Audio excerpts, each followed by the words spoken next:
Gabe, let me start with you. President Trump just weighing in on the case of this Wisconsin judge. What's he saying? Yeah, that's right, Kristen. Well, he was asked by reporters on Air Force One about this case. He actually pivoted to another case that's unfolding right now in New Mexico. There was a judge in New Mexico arrested this week for allegedly harboring a member of Tren de Aragua.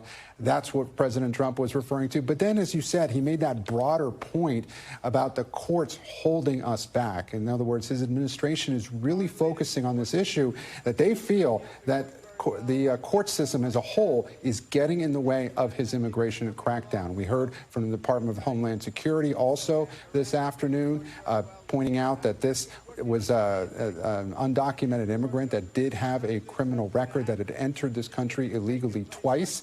And so the White House is also talking about this no-nonsense approach and basically saying that judges who get in the way will be prosecuted. Yeah, I mean, that takes me to my next question. What are the implications for other judges? We know that the president's clashing with a number of courts right now. Yeah, that's exactly. And look, this shouldn't be a surprise in some ways, even though it's quite dramatic this morning to have a judge arrested in the parking lot of her courthouse. Yeah. But Tom Homan, President Trump's border czar, had been saying for a while that if local officials got in the way of their immigration crackdown, that they would take legal action against those local officials. Just a couple of months ago, in late January, we heard that the Justice Department was starting to investigate a sheriff in upstate New York for doing this very thing, for releasing an undocumented immigrant. Still, though, this is a dramatic escalation to have a sitting judge be arrested in the parking lot of her courthouse. I should point out, Kristen, back in the first Trump administration in Massachusetts, there was a judge who was indicted for something similar to this, but those charges were dropped when she resigned herself to judicial review. It is just extraordinary, the circumstances of this latest arrest. We should say, Gabe, that at least two federal judges have indicated they may hold the Trump administration in contempt. Is the Trump administration trying to send a message to those judges? And I guess just broadly speaking, what message does it send? In a way, it's very interesting, Kristen, because this case is different. This was a judge that got in the way of the arrest of an undocumented immigrant who had a removal order.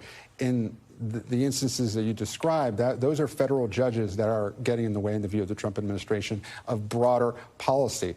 Yes, President Trump has blasted those federal judges for getting in the way. There is one body, though, that he really hasn't, and that's the U.S. Supreme Court. He has kind of stayed away from attacking them, knowing that he could end up relying on their rulings. But certainly, this is intended to send a message to not just the judiciary, but local officials across the country that if they get in the way of the Trump administration's agenda at their own peril. And that is truly remarkable when you think of judges now potentially getting arrested for, either rulings or things that go on in or outside their courtroom. This arrest was supposed to happen in a public hallway. The administration says that this judge had no reason to impede those federal agents. It's just extraordinary, Gabe. Thank you. Let me turn to you, Ryan. I mean, just let's pick up on where Gabe left off, which is what are the details that you're learning about this extraordinary arrest? I mean, as Gabe points out, it's not every day that we're reporting on a judge being arrested. Yeah, there's a reason why ICE agents like to do these arrests inside of court, and that's because people have to go through a screening process first, right? So that originally means they don't have a weapon on them. It makes the situation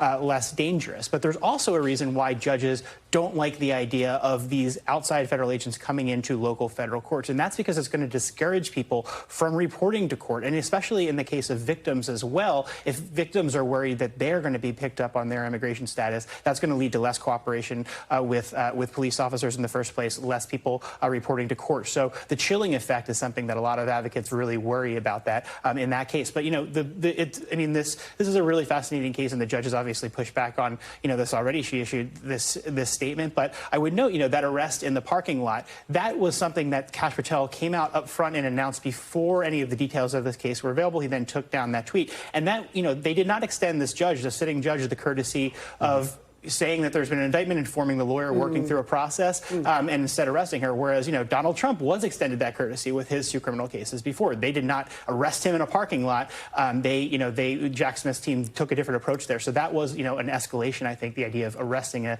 sitting judge in the parking lot there. What do you make of Kash Patel tweeting and then taking the tweet down? What's behind that? Yeah, we don't quite know. But I mean, just it's very unusual to have these very sort of charged statements from both the FBI director and from the attorney general about these cases, because they could impact that case down the line. That's something that defense attorneys would love to pick on, and whether or not this was a really political case and make that case to the jury, or could impact the case in many ways down the line. It's very unusual. Ryan, very quickly, what are you watching for next in this case? I mean, the next hearing, there's going to be a hearing in this, and what happens to the judge's docket as the rest of these cases are playing out? Boy, that's a big, outstanding question. Guys, thank you so much, Ryan and Gabe. Really appreciate it. Danny, let me turn to you now and get the legal perspective based on the allegations put in the criminal complaint. Does it sound like Judge Dugan did obstruct the arrest of an undocumented immigrant? What do you make of the facts of the case? There are 2 separate charges. The lead charge, and the more serious, and I say more, only slightly more serious, is the obstruction of a proceeding, which requires, due to recent amendments, that the person doing the obstructing do so with a corrupt purpose. And this language is hazy enough that it is somewhat defensible. I think the government's stronger case is the lesser crime of harboring a fugitive. And if you look at the statute, it seems pretty close to what the alleged facts are, at least what we're hearing so far. So it may be the case that the obstruction of the proceeding is more defensible than the lesser charge, but both are felonies, and frankly, every charge in federal court is serious. Danny, just zooming out a little bit, I mean, is there a precedent for arresting a judge under these circumstances? I can't remember reporting on a judge being arrested, quite frankly. Yeah, we arrest judges all the time and prosecute them, but not for this kind of conduct. Usually it's something involving some kind of corruption or something else, some official misconduct. But in this case, it's very clear that the only basis for the arrest is the allegations that she somehow helped spirit away the defendant who was appearing in her courtroom. So I'm not aware of these kinds of charges happening before. They could have. It's entirely possible. But this is something that is certainly relatively new, applying these 2 statutes in these circumstances. Judge Dugan is a county judge. What could that mean about the types of charges that she's facing? Could she be more susceptible, for example, to federal charges?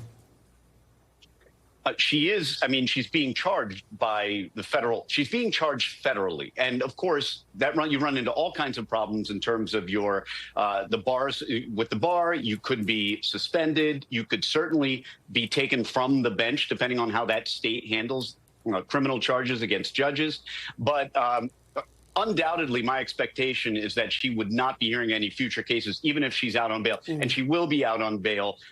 There's already been an initial appearance, but likely as not, she will remain out. This is not what you would consider an offense where the presumption is that the person is held in custody pending their trial. So she should be out fighting this case. But the sad reality is, whether you're a judge or just a regular person, the feds have a over 90% conviction rate. And really 90% of people who are even federally charged plead guilty. Of those that go to trial, over 90% are convicted. Wow. Danny, finally, before I let you go, as I was discussing with Gabe, 2 federal judges have indicated they're willing to hold the Trump administration in contempt. Does this arrest potentially send a message to those 2 judges? Not necessarily, but I will say this about the contempt. Every day in courthouses across America, attorneys and civilians are held in contempt all the time. And the decision-making process happens there in an instant, about as much time as it takes to hit the gavel. Notice in these cases that all of these judges are taking so much longer than you would expect to hold someone in contempt. Every opinion appears to say, well, this time I mean business, and this time I'm finding probable cause, and next time I'm finding someone in contempt. And you know what? I don't blame them. Because if you find someone in the Trump administration in contempt, the next very difficult question is, who in the heck do you hold in contempt? Is it some line prosecutor? Is it an FBI agent? Is it the only person in the executive branch who can't say, my boss told me to do it. And the only person who can't say that is the president. All right. Danny Cevallos, as always, we appreciate your insights. Thank you so much. Great to see you. Thanks for watching. Stay updated about breaking news and top stories on the NBC News app or follow us on social media.